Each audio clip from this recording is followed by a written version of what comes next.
Now we want to take you back 7 months to the night of Thursday, the 24th of May. What happened on that night has tantalised a large team of detectives and orphaned 2 small children. The place is Balsall Heath in Birmingham. There's a red light district there that attracts streetwalkers and cruising cars from all around the city.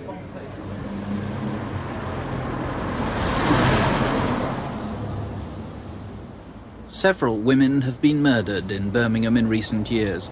Prostitutes are frightened, but they work on. I've been a prostitute for 18 years, and I work in the Balsall Heath area. Since Yvonne died, it's very frightening. Very, very frightening out there. Because you never know who you're picking up. He could talk very, very nice, act as a gentleman until he gets you to the place. Then he could turn all of a sudden. That's almost certainly what happened to Yvonne Coley. She was 28, quiet but well-liked, and though she'd never married, she was a mother with 2 young daughters to support. Beverly, don't you stay up late watching this telly? And finally, the 24 hours after the Lancashire water station Good night, Beverly. it's still not Don't known stay up what late caused now. the explosion which killed No, 9 good night, love. One of them at Now don't go to 12. sleep late. Messages of sympathy have been sent by the Queen and by the Prime Minister. This has been News at 10. Good night.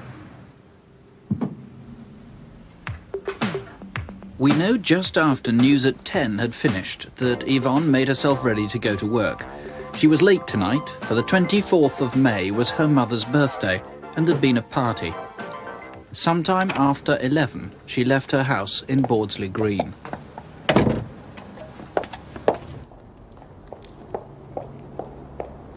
Meanwhile, 2 miles away in Balsall Heath, 2 other girls had found a punter whom they remember well.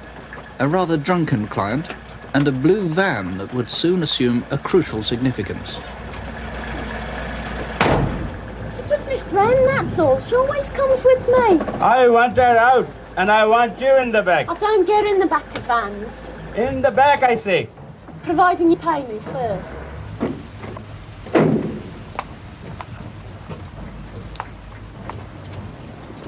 There you are. Leave your bag here. I just want a cigarette, all right? Oh, okay. Hey, you! Bring my money! Please, come back! Bring my money!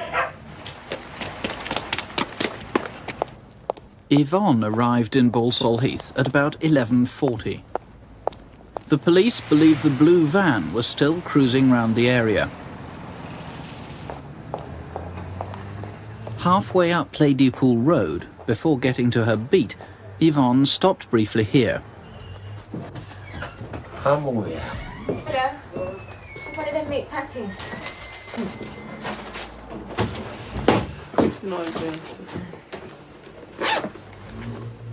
As far as the shopkeeper can remember, Yvonne appeared to have no more than small change in her purse.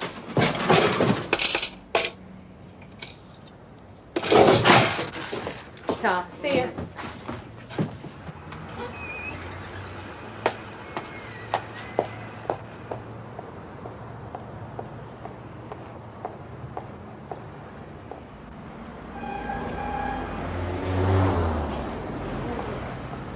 As Yvonne crossed Brighton Road, she was recognised by this local club owner. Hey, Busher! She was now heading for her usual beat on the corner of Sandford Road.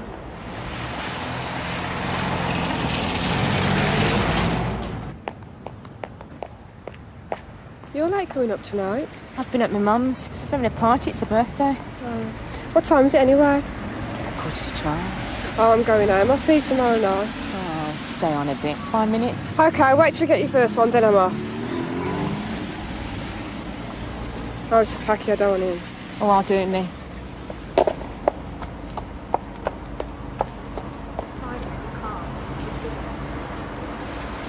I'll see you later. Yeah, I'll see you tomorrow night. Ta-ra. Yvonne went with her first client at 11:45. Later evidence, the amount of cash found with her body, suggests she did have other customers in the next half hour. If she did, she might have come here with them, A car park behind Ladypool Road, where the prostitutes earn their money in their clients' cars. But at some stage she must have come here, to the Warstock area about 3 miles away. It was here at 20 minutes past midnight that a couple walking home noticed a similar blue van parked in the entrance to Coxmore's Woods golf course. 8:30 the next morning, the same spot on Warstock Lane. The blue van was gone now, but a few paces from where it had been, a local resident made a gruesome discovery on his morning walk.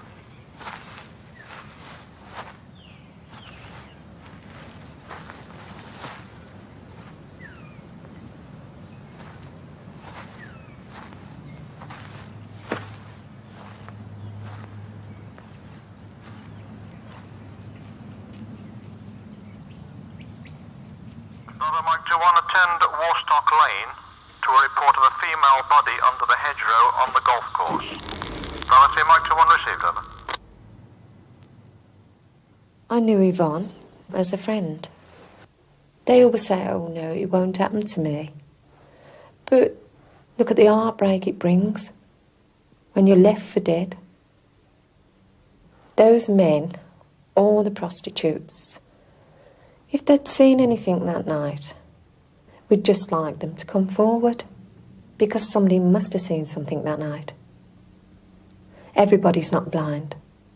They're not. Well, before we speak to the man in charge of the inquiry, Detective Superintendent Roy Taylor, let's just recap on the geography of the area. When Yvonne arrived in Balsall Heath, she walked down Ladypool Road. The club owner saw her here as she crossed Brighton Road.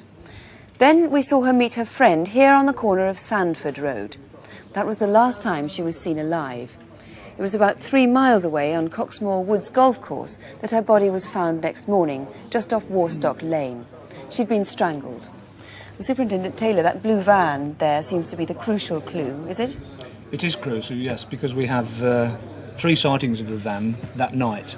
One at about 11:30 p.m. in Birchwood Crescent, again in the area of Church Road a short time later, and then of course near to where Yvonne's body was found at about 12:20 a.m. on the Friday morning. So you do need to trace that, if only to eliminate it from your inquiries? We do most definitely, yes. The trouble is there are hundreds of blue vans, of course. Can you narrow it down for us?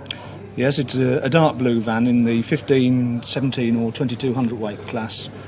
No windows in the side, and it is fitted with, we believe, Lee Conquest, this type of tyre, which is a cross-ply with Avon Supervan tyres also. So that's an interesting combination of tyres on one van? Yes, we've checked many thousands of vans in this inquiry, and as yet we've only turned up 3 with similar combination of tyres. It's almost like a fingerprint. What about the driver? Well, we don't know for certain the driver of the van in Warstock Lane, but of course we've got the Asian gentleman that we're looking for, who was involved with the 2 prostitutes earlier in the evening, and he is described as an Asian, 40 years of age, very well built, with a moustache, a Mexican-style moustache, which will particularly distinguish him. Now, Yvonne was last definitely seen at 11:45 that night, and that blue van, the last sighting of a blue van, was at 12:20. Do you think those are the times between which she was murdered? I think that she was probably murdered a short time after that, and that would be consistent with the sighting of the blue van in Warstock Lane, because when she went out and when she bought the pâté, we know that she had no money with her. We know that she had money with her when her body was found, and of course that would indicate that she'd been with a number of clients. What about a blue Mercedes that somebody said they saw her in? Yes, we've got an unconfirmed sighting of her in a blue Mercedes in Brighton Road at about 1 a.m. that morning, and we do need particularly to try and find the person who was driving that vehicle, whether he was with a prostitute or with his wife or whoever, if only to lose the sight, to try and eliminate them from the inquiry. Briefly, how else can the public help? Well, of course, if we can trace the van with that combination of tyres on it, if we could trace the person that was with Yvonne, anybody that was with Yvonne that night, then I would appeal to them to come forward and contact me. Superintendent Taylor, thank you. Thank you. If there's any way you think you can help in any way, please don't let this happen again. The number to ring, 01811 8055, that's here at Crimewatch, or you can call Edward Road Police Station at Birmingham 440 1155. That's 021 440 1155.